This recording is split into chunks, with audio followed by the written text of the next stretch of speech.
Hi friends, ನಮಸ್ಕಾರ. ಮತ್ತೊಮ್ಮೆ ತಮಗೆಲ್ಲ ಪೂಯಾಸ್ ಕಿಚನ್ಗೆ ಸ್ವಾಗತ. ಇವತ್ತು ನಾವು ಇದ್ಕಿದ ಅವರೆಕಾಳನ್ನ ಬಳಸಿ ರುಚಿಕರವಾದಂಥ ಸಿಹಿ ಪೊಂಗಲ್ ಮಾಡೋದು ಹೇಗೆ ಅಂತ ನೋಡೋಣ. ಅದಕ್ಕೂ ಮುಂಚೆ ನೀವೇನಾರು ನಮ್ಮ ಚಾನಲ್ನ ಇನ್ನೂ ಸಬ್ಸ್ಕ್ರೈಬ್ ಮಾಡಿಲ್ಲ ಅಂದರೆ ಖಂಡಿತ ಸಬ್ಸ್ಕ್ರೈಬ್ ಮಾಡ್ಕೊಳ್ಳಿ. ಹಾಗೆ ಪಕ್ಕದಲ್ಲಿರೋಂಥ ಬೆಲ್ ಐಕಾನ್ನ ಪ್ರೆಸ್ ಮಾಡಿ. ಈಗ ಸ್ವೀಟ್ ಪೊಂಗಲ್ ಮಾಡೋದು ಹೇಗೆ ನೋಡೋಣ ಬನ್ನಿ. ಇದಕ್ಕೆ ಮೊದಲಿಗೆ ಅರ್ಧ ಕಪ್ಪಷ್ಟು ಹೆಸರುಬೇಳೆ ತೊಗೊಂಡಿದ್ದೀನಿ. ಈ ಹೆಸರುಬೇಳೆ ಒಳ್ಳೆ ಘಮ ಬರೋ ರೀತಿ ಹುರ್ಕೋಬೇಕು. ಹಸಿ ವಾಸನೆ ಎಲ್ಲ ಹೋಗಿ ಒಳ್ಳೆ ಘಮ ಬರೋ ರೀತಿ ಹುರ್ಕೋಬೇಕು. ಹಾಗೆ ಮೀಡಿಯಮ್ ಫ್ಲೇಮ್ ಅಥವಾ ಲೋ ಫ್ಲೇಮಲ್ಲಿ ಇಟ್ಕೊಂಡು ಹುರ್ಕೊಂಡ್ರೆ ಒಳ್ಳೆ ಚೆನ್ನಾಗಿ ಫ್ರೈ ಆಗುತ್ತೆ. ಈಗ ಇದಕ್ಕೆ ಅರ್ಧ ಕಪ್ಪಷ್ಟು ಇದಕ್ಕಿರೋಂಥ ಅವರೆಕಾಳು ಹಾಕ್ಕೊಳ್ತಾ ಇದ್ದೀನಿ. ಹಾಗೆ 1 ಕಪ್ಪಷ್ಟು ಅಕ್ಕಿ ಹಾಕ್ಕೊಂಡಿದ್ದೀನಿ. ಇಲ್ಲಿ ಅವರೆಕಾಳು ಇನ್ನೂ ಜಾಸ್ತಿ ಬೇಕು ಅಂದರೂ ಕೂಡ ನಿಮ್ಮ ರುಚಿಗೆ ಅನುಸಾರವಾಗಿ ಹಾಕ್ಕೋಬೋದು. ಈ ಅಕ್ಕಿ ಬೇಳೆಗಳನ್ನೆಲ್ಲ ನೀಟಾಗಿ 2 ಸರಿ ತೊಳೆದು ಇಟ್ಕೊಂಡಿದ್ದೀನಿ. ಈಗ ಇದಕ್ಕೆ 3 ಕಪ್ಪಷ್ಟು ನೀರು ಹಾಕ್ಕೊಂಡಿದ್ದೀನಿ. ಈಗ ಇದು ಲಿಡ್ ಕ್ಲೋಸ್ ಮಾಡಿ 2 ವಿಷಲ್ ಕುಕ್ಕರ್ ಕೂಗಿಸ್ಕೊತಾ ಇದ್ದೀನಿ. ಹೀಗೆ ಕೂಗಿಸ್ಕೊಳ್ಳೋದ್ರಿಂದ ಬೇಳೆಗಳು ಹಾಗೆ ಅಕ್ಕಿ ಎಲ್ಲ ಚೆನ್ನಾಗಿ ಬೇಯುತ್ತೆ. ನೋಡಿ, ಈಗ ಇದು 2 ವಿಷಲ್ ಕೂಗಿದಾಗಿದೆ. ಹಾಗೆ ಪ್ರೆಷರ್ ಕೂಡ ಬಿಟ್ಟಿದೆ. ಈಗ ನೋಡಿ, ನಾನು ಲಿಡ್ ಓಪನ್ ಮಾಡಿ ನೋಡ್ತಾ ಇದ್ದೀನಿ. ನೋಡಿ, ಇದ್ರ ಬೇಳೆ ಅಕ್ಕಿ ಎಲ್ಲ ಚೆನ್ನಾಗಿ ಬೆಂದಿದೆ.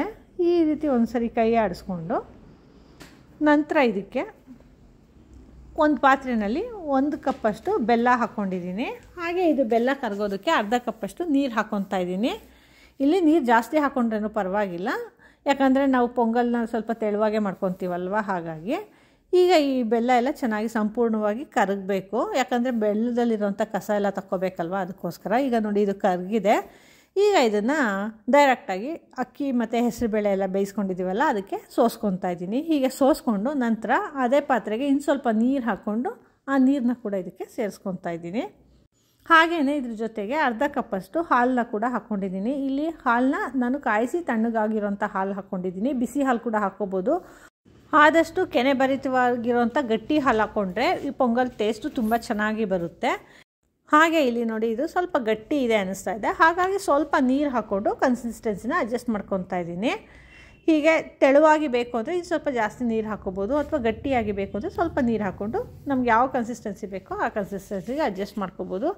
ಹಾಗೆ ಅರ್ಧ ಟೀ ಸ್ಪೂನಷ್ಟು ಏಲಕ್ಕಿ ಪುಡಿ ಕೂಡ ಹಾಕ್ಕೊಂಡು ಚೆನ್ನಾಗಿ ಮಿಕ್ಸ್ ಮಾಡ್ಕೊತಾ ಇದ್ದೀನಿ. ಇದೆಲ್ಲ ಸ್ವಲ್ಪ ಚೆನ್ನಾಗಿ ಬೆಂದ್ಕೊಳ್ಳಿ. ಅಷ್ಟೊತ್ತಿಗೆ ನಾನು ದ್ರಾಕ್ಷಿ ಗೋಡಂಬಿನ ಸಿದ್ಧ ಮಾಡ್ಕೊತಾ ಇದ್ದೀನಿ. ಇಲ್ಲಿ 1 ಟೇಬಲ್ ಸ್ಪೂನಷ್ಟು ತುಪ್ಪ ಹಾಕ್ಕೊಂಡಿದ್ದೀನಿ.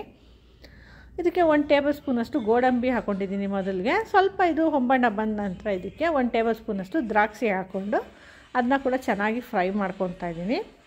ಹಾಗೆ ಇಲ್ಲಿ ಬೇಕಂದರೆ ಬೇರೆ ಡ್ರೈ ಫ್ರೂಟ್ಸ್, ಈಗ ಬಾದಾಮಿ ಅಥವಾ ಪಿಸ್ತಾನ ಕೂಡ ಸಣ್ಣದಾಗಿ ಕಟ್ ಮಾಡಿ ಹಾಕ್ಕೊಂಡು ಫ್ರೈ ಮಾಡಿಕೊಂಡು ಹಾಕ್ಕೋಬೋದು. ತುಂಬಾ ಚೆನ್ನಾಗಿರುತ್ತೆ. ಈಗ ನೋಡಿ, ಈ ದ್ರಾಕ್ಷಿ ಮತ್ತು ಗೋಡಂಬಿ ಚೆನ್ನಾಗಿ ಫ್ರೈ ಆಗಿದೆ. ಈಗ ಇದನ್ನು ನಾನು ಆ ಪೊಂಗಲ್ಗೆ ಹಾಕ್ಕೊಂಡು ಮಿಕ್ಸ್ ಮಾಡ್ಕೊತಾ ಇದ್ದೀನಿ. ನೋಡಿದ್ರೆ ಎಷ್ಟು ಕಲರ್ಫುಲ್ಲಾಗಿದೆ. ಹಾಗೆ ಅವರೇ ಬೇಳೆ ಹಾಕ್ಕೊಂಡಿರೋದು ಕೂಡ ತುಂಬ ಚೆನ್ನಾಗಿ ಕಾಣಿಸ್ತಾ ಇದೆ. ಪೊಂಗಲಲ್ಲಿ ಟೇಸ್ಟ್ ಕೂಡ ಅಷ್ಟೇ ತುಂಬಾ ಚೆನ್ನಾಗಿರುತ್ತೆ. ಅದರಲ್ಲೂ ಈ ಸಂಕ್ರಾಂತಿ ಹಬ್ಬದ ಟೈಮಲ್ಲಂತೂ ಇದು ತುಂಬಾ ಸ್ಪೆಷಲ್. ಈ ಅವರೆಕಾಯಿ ಸೀಸನಲ್ಲಿ ಈ ರೀತಿ ಮಾಡ್ಕೊಂಡು ತಿಂದ್ರಂತೂ ತುಂಬಾ ಚೆನ್ನಾಗಿರುತ್ತೆ. ನೀವು ಈ ಸಂಕ್ರಾಂತಿ ಹಬ್ಬಕ್ಕೆ ಈ ರೀತಿ ಟ್ರೈ ಮಾಡಿ ಹೇಗೆ ಬಂತು ಅಂತ ನಮಗೆ ಫೀಡ್ಬ್ಯಾಕ್ ಕೊಡಿ. ಹಾಗೆ ಇನ್ನೂ ಹೆಚ್ಚು ವೀಡಿಯೋಸ್ಗಳಿಗಾಗಿ ನಮ್ಮ ಪೂಯಾಸ್ ಕಿಚನ್ನ ಲೈಕ್ ಮಾಡಿ, ಶೇರ್ ಮಾಡಿ, ಹಾಗೆ ಸಬ್ಸ್ಕ್ರೈಬ್ ಮಾಡಿ. ಧನ್ಯವಾದಗಳು.